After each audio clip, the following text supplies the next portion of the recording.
আমার জানাইয়া দেয় মুহাম্মাদুর রাসূলুল্লাহ।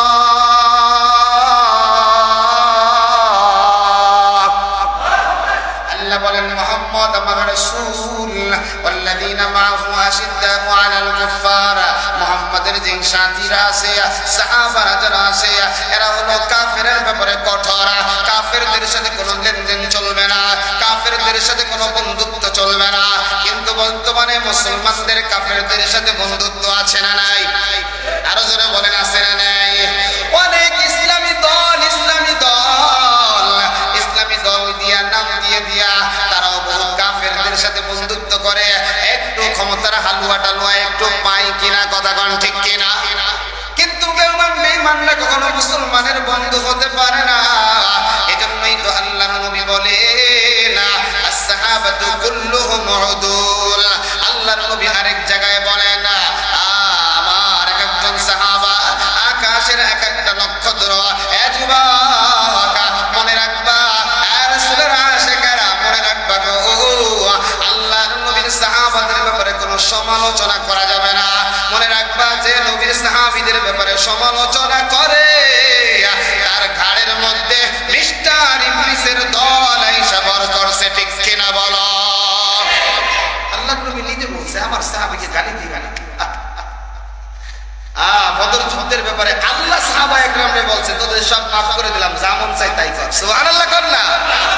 আল্লাহ যে সাহাবা একরামের ব্যাপারে বলেছেন রাদিয়াল্লাহু আনহুম ওয়া রাদু আন, আমি রাজি হয়ে গেছি, আমি আপনি ছাগলের 3 নাম্বার বাচ্চা।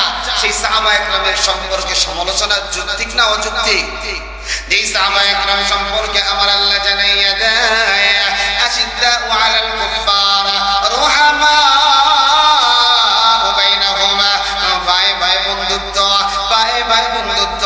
এ যুবক মক্কা থেকে হিজরত করে মদিনায় নবীর সাহাবীরা চলে যায়।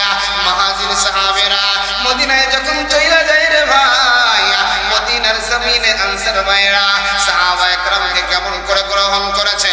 নিজের যেই ঘর বাড়ি ছিল ঘরটা একটু লম্বা, অর্ধেক মাঝখানে পার্টিশন দিয়েছে, বেড়া দিয়েছে।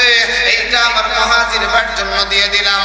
যার 2টা স্ত্রী ছিল, এই স্ত্রীরা সবচেয়ে বেশি সুন্দরী, সেই স্ত্রীকে তালাক দিয়া মুহাজির ভাইয়ের সাথে বিবাহ কইরা ঘর সংসার করার সুযোগ দিয়েছে। ওই সাহাবা একরামের আদর্শ কি আমার তোমার মধ্যে আসতে পারে না? আল্লাহ আবার জানাইয়া দেয় রুহামা বাইনাহুমা, ভাই ভাই ভাই ভাই ভাই ভাই ভাই ভাই। এক ভাই গালি দিছে, আরেকজন ধৈর্য ধরেছে, একজন আঘাত করেছে, আরেকজন ধৈর্য ধরেছে। আল্লাহ পাক সাহাবা একরামের মতো ধৈর্যের সবক আমাদের প্রত্যেকের গ্রহণ করার তৌফিক দান করেন, পড়ি আমিন। আরে যুবক ভাই, আজকে যতদিন এই জায়গায় আমি ইমামতি করে খতিবের দায়িত্ব, কোনদিন কি আওয়ামী লীগের দালালি করেছি? কি বলেন করেছি? কোনদিন করেছি? এ যুবক ভাই, আল্লাহ এবং আল্লাহর রাসূলের সাথে যারা এরকম ভাবে শত্রুতা পোষণ করেছে তাদের বিরুদ্ধে আমাদের মসজিদ থেকে হুঙ্কার গেছে কি গেছে না?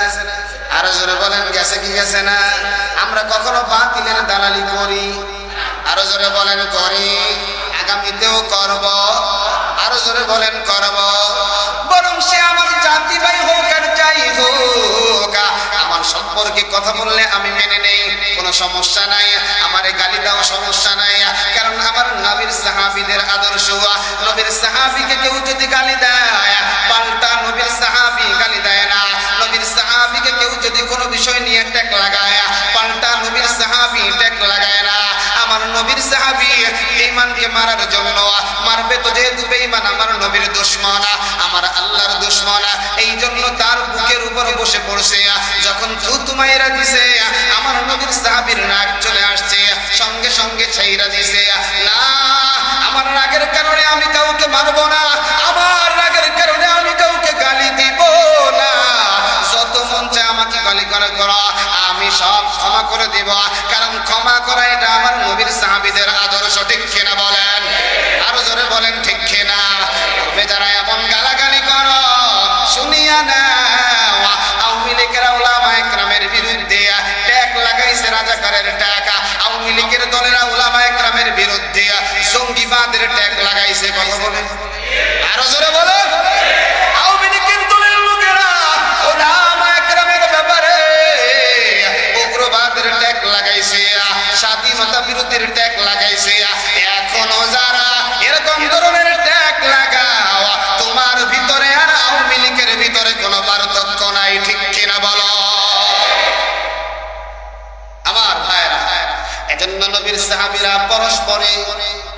নবীর সাহাবীরা পরস্পরে একে অপরের বন্ধু, একজন আরেকজনের ব্যাপারে সব দিয়ে দেয়।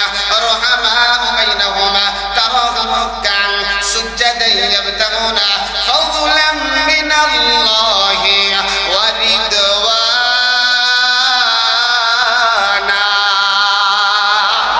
আরে আল্লাহ সাহাবা একরামের ব্যাপারে বলেন, আপনি তাদেরকে দেখবেন তারাহুম রুকআন সুজদান ইয়াবতাগুনা ফাযলাম মিনাল্লাহি ওয়া রিদওয়ানা। আল্লাহর অনুগ্রহ, আল্লাহর রেজামন্দি সন্তুষ্ট হাসিল করার জন্য এরা সাজদায় পড়ে থাকে, এরা রুকু করে। সুবহানাল্লাহ পড়েন। সীমাহুম ফি ওজুহিহিম মিন আতারিস সুজুদ। সাহাবায়ে কেরাম রাতে ঘুমায় না, সকালবেলা যখন ঘুম থেকে উঠে চেহারাটা পুরোপুরি ধুলায় মিশ্রণ হয়ে যায়। সীমাহুম ফি ওজুহিহিম মিন আতারিস সুজুদ। আল্লাহ বলতেছেন নবী যে তোমার যে সাহাবায়ে কেরাম যারা আছে এদের সাজদার জায়গাগুলো দেখবা ধুলা মিশ্রণ। সুবহানাল্লাহ পড়েন। সাহাবায়ে কেরাম সারা রাত ইবাদত করতেন। সকালবেলা সাহাবায়ে কেরাম নিজের চেহারাটাকে ধুয়ে সুন্দর করে তেল এবং সুরমা লাগায় বাহিরে বের হইতেন, যাতে কইরা মানুষ মনে করে সারা রাত ঘুমাইছে। আল্লাহু আকবার। সাহাবায়ে কেরামের আদর্শ কত সহজ।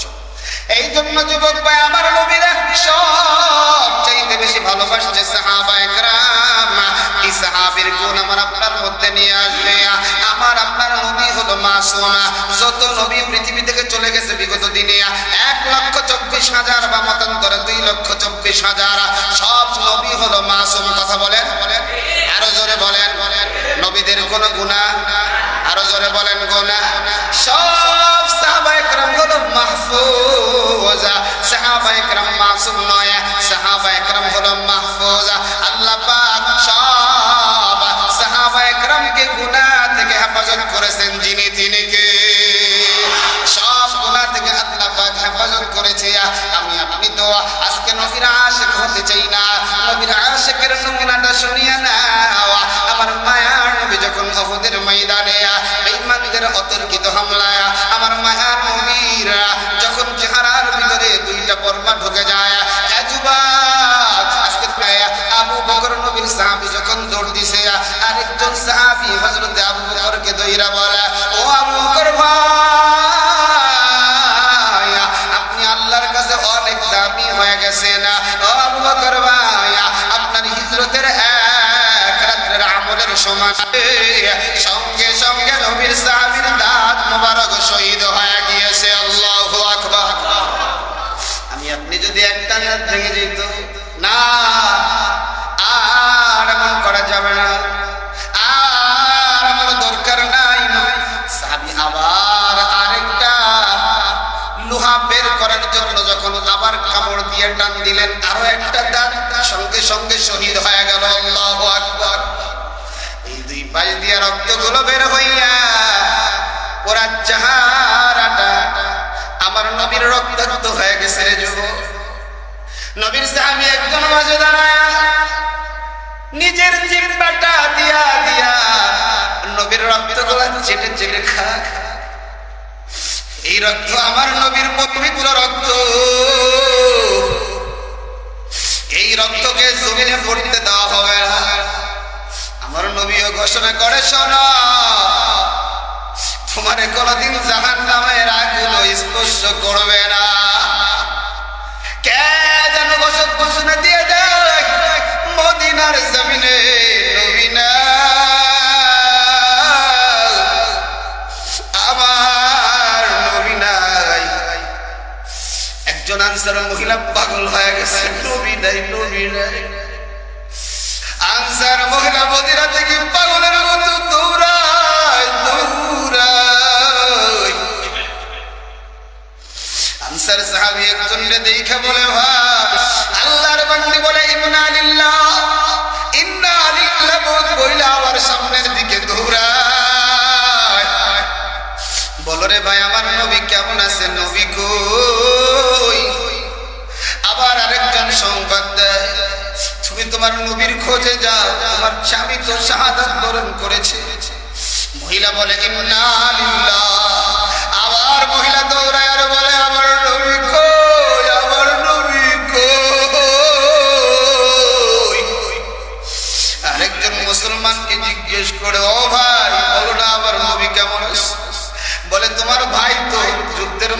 শাহাদাত বরণ করেছে।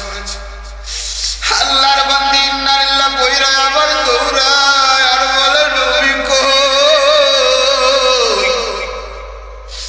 সামনে গিয়ে আরেকজনকে জিজ্ঞাসা করে, বলো না ভাই আমার নবী কই? বলে নবীর কথা পরে আসো, তোমার সন্তান তো শাহাদাত বরণ করছে। আল্লাহর বান্দির কারো প্রেমে আল্লাহর বান্দির ঠেকায় রাখতে পারে না।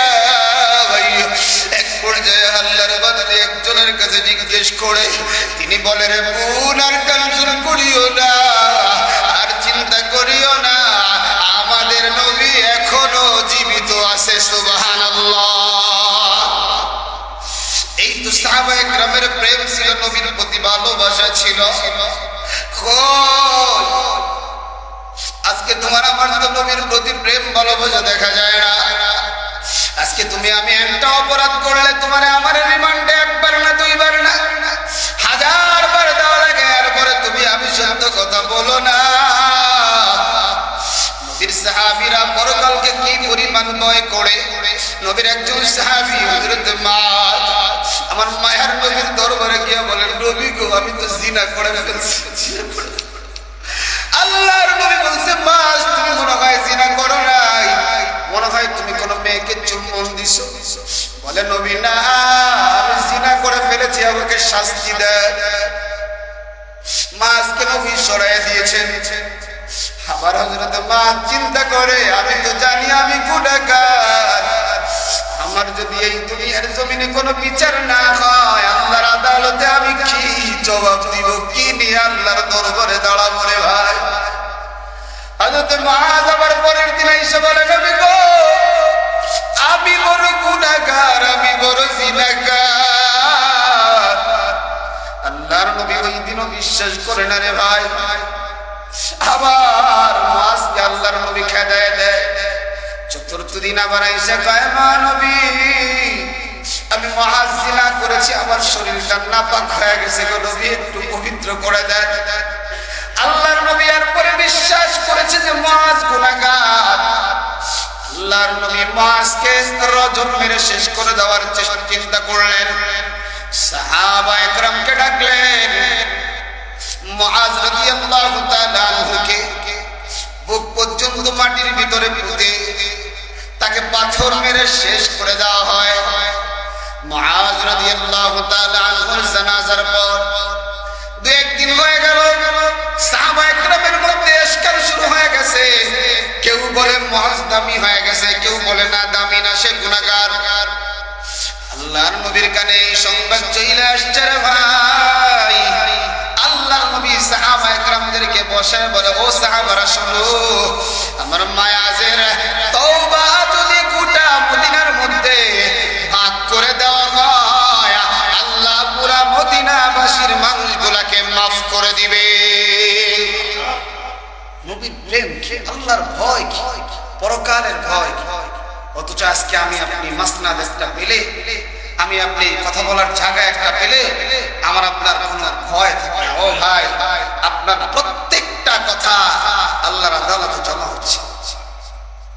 এজন্য কথা বলার আগে কাজ করার আগে 1000 বার ভাববেন, দুনিয়ার মানুষ আমাকে কি বলবে সে কথা না, আল্লাহ আমাকে কি বলবে। দুনিয়ার মানুষ আমাকে কি করবে সেটা কোনো বড় কথা না, আল্লাহ আমাকে কি করবে। কারণ দুনিয়ার মানুষ তো করলে একবারই করবে। আমাকে যদি কেউ মেরে ফেলতে চায় গুলি করে বা যে কোনো ভাবে, কয়বার মারবে? আর জোরে একবার মারবে। কিন্তু আমার আল্লাহ যার শাস্তি হবে, প্রতি সেকেন্ডে একবার মরণ হবে, আবার জীবন দিবে, আবার মরণ হবে, আবার জীবন। এজন্য নবীর আশিক, নবীর ব্যাপারে কোনো স্যাক্রিফাইস নাই। আলেম হোক, মুফতি হোক, হাজী হোক, কাজী হোক, নবীকে নিয়ে যদি কেউ কটূক্তি করে আর সমালোচনা করে, তার জায়গা আমাদের সামনে হবে না। ঠিক কিনা বলে? এজন্য প্রস্তুত গ্রহণ করেন, ইমাম মাহদী আগমন করছে।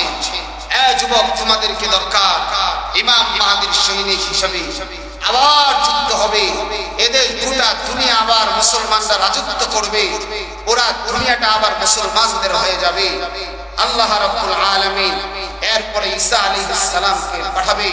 মুসলমানদের বিজয় আর বিজয়, বিজয় উল্লাস আর বিজয়। আবার সময় এই পৃথিবীতে যখন কালিমাওয়ালা থাকবে না, আল্লাহ বলনেওয়ালা থাকবে না, তখন আবার এক সময় ধ্বংস হয়ে যাবে। কিন্তু পৃথিবী ধ্বংস হবে, মানুষ মারা যাবে, তুমিও মারা যাবে, আমিও মারা যাব। কিন্তু তোমার আমার কথা, তোমার আমার চলা, তোমার আমার জীবনটা যদি আল্লাহর পথে না হয়, কোরআনের পথে না হয়, কি করে আত্মহত্যা করে না? যাই কোন মহিলারা স্বামী আছে জ্বালাচ্ছে, গলায় ধরে নিয়ে মেরে ফেলায়। অনেক পুরুষ চিন্তা করে বউ কথা শোনে না, এই করে না, এই সেই করে যে আমিও মরে যাই, গলায় ফাঁস নিয়ে মরে যাই। এই কি তার শেষ কথা বলে? সর্বপ্রথম আল্লাহর বিধানকে অস্বীকার করে তুমি তোমার জীবনটা দিন আত্মহত্যা করো। কিয়ামত পর্যন্ত যারা এভাবে মরে, কিয়ামত পর্যন্ত তাদের শাস্তি শুরু হতে থাকবে। বলে ফাঁসি দেওয়া হবে, মরা হবে, এরকম চলতে থাকবে। এরপর আপনার আদালতে যে বিচার হবে সেটা তো কঠিন। আল্লাহ রাব্বুল আলামিন আমাকে আপনাকে সকলকে সচ্চা আশিক, নবীজির খাঁটি আশিক হিসেবে কবুল করেন, পড়ি আমিন।